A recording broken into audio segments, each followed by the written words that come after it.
Section 4. You will hear a talk about a project on the wildlife found in city gardens in Britain. First, you have some time to look at questions 31 to 40.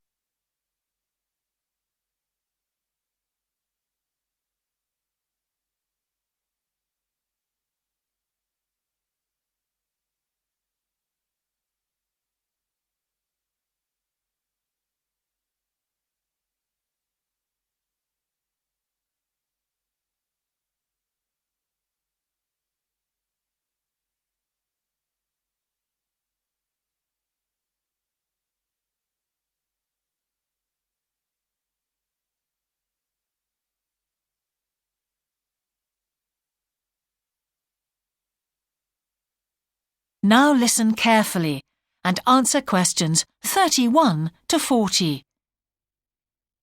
Good morning. Today I'd like to present the findings of our Year 2 project on wildlife found in gardens throughout our city. I'll start by saying something about the background to the project, then talk a little bit about our research techniques, and then indicate some of our interim findings. First of all, how did we choose our topic? Well, there are 4 of us in the group, and one day, while we were discussing a possible focus, 2 of the group mentioned that they had seen yet more sparrowhawks, one of Britain's most interesting birds of prey, in their own city centre gardens, and wondered why they were turning up in these gardens in great numbers. We were all very engaged by the idea of why wild animals would choose to inhabit a city garden. Why is it so popular with wildlife when the countryside itself is becoming less so? The first thing we did was to establish what proportion of the urban land is taken up by private gardens. We estimated that it was about 1/5, and this was endorsed by looking at large-scale usage maps in the town land survey office, 24% to be precise. Our own informal discussions with neighbors and friends led us to believe that many garden owners had interesting experiences to relate regarding wild animal sightings. So we decided to survey garden owners from different areas of the city. Just over 100 of them completed a survey once every 2 weeks for 12 months, ticking off species they had seen from a pro forma list, and adding the names of any rarer ones. Meanwhile, we were doing our own observations in selected gardens throughout the city.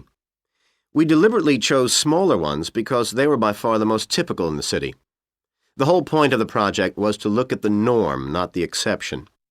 Alongside this primary research on urban gardens, we were studying a lot of books about the decline of wild animals in the countryside and thinking of possible causes for this. So what did we find? Well, so much that I just won't have time to tell you about here. If you're interested in reading our more comprehensive findings, we've produced detailed graphic representations on the college website. And, of course, any of the group would be happy to talk to you about them. Just email us.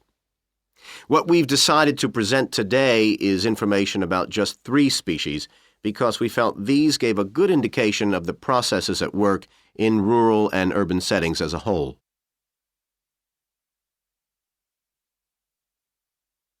The first species to generate a lot of interesting information was frogs, and there was a clear pattern here. They proliferate where there is suitable water.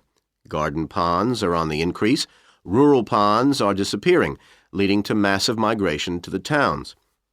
Hedgehogs are also finding it easier to live in urban areas, this time because their predators are not finding it quite so attractive to leave their rural environment, so hedgehogs have a better survival rate in cities. We had lots of sightings, so all in all we had no difficulties with our efforts to count their numbers precisely.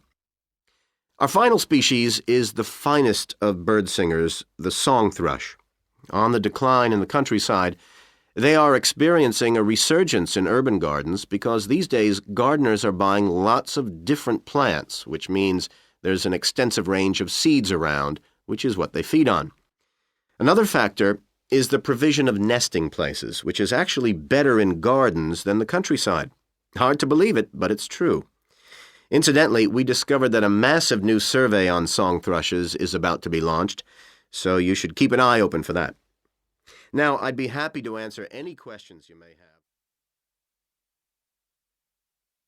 That is the end of Section 4.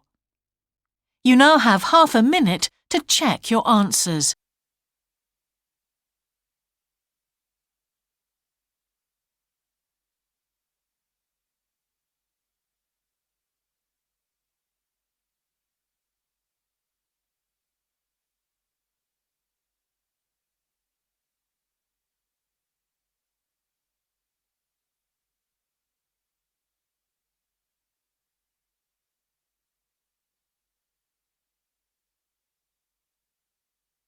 That is the end of the listening test.